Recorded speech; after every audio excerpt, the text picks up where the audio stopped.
арчив имаме, феноменални домашни библиотеки имаме, многу стари книги, многу големо богатство имаме, многу стари зачувани документи. На денешниот колку што сме тука имавме најмалку пријавени. Место е за Ѓорги Попов, има документи, ќе ги покаже после, ќе ги разгледаме. Вика, документите се со стар османлиски ракопис. Текстот е на османлиско-турски јазик, варијанта на турски јазик со арапско писмо, која се користел во Отоманското царство до 1928 година.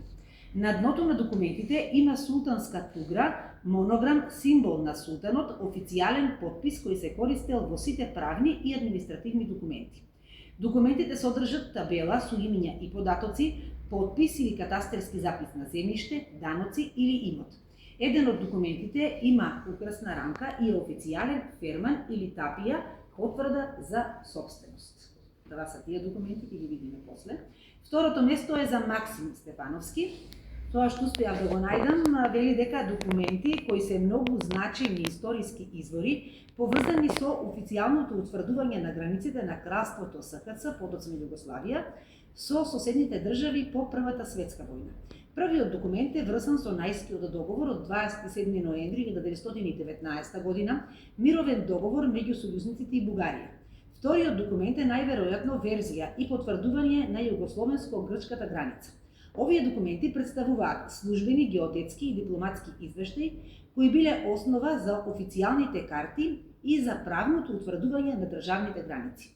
Денес тие се редок и важен материјал за историчарите, правниците и географите. И третото место е за Невенка Стојменовска, документи од 1942 година, кој представува првиот документ, кој представува дел од официјалната администрација во тој период, кога Источна Македонија била под бугарска управа.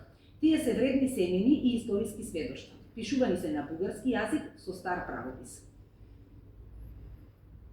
И тоа е, тука сум решила за вас дека добивате книга. Сакам само да кажам дека многу ми е мило што учествувате, ви благодарам од срце што сте дел од активностите на библиотеката. Библиотеката и понатаму останува место каде се среќаваат минатото и иднината.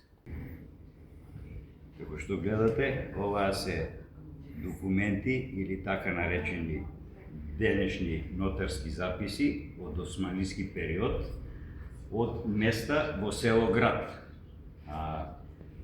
Тоа се тапии, така речено, порано и од времето од османлиски период.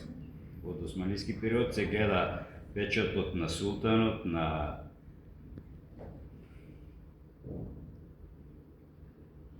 на кадијата, во тоа време денешен нотар, судија и така.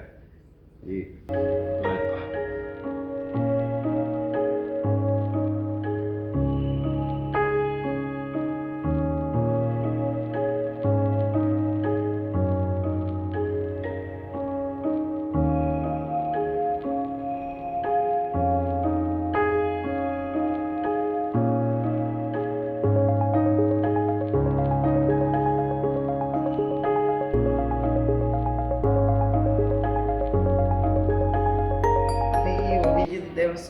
До 1922 година, кога било оформено, кога било СХС царството на Србија, Хрватска и Словенија, и тогаш тука прецизно се нацртани сите граници, без некои технологии, но сега да идат пак ќе се точно нацртани границите и во сите книги е точно напишано за секој граничен камен каде се наоѓа и каде е неговото место. Исто така интересно е што во делегацијата кои пишувале овие книги има луѓе од целиот свет, од Јапонија, од Италија, од Франција, од Британија, кои помагале за да се напишаат целите граници.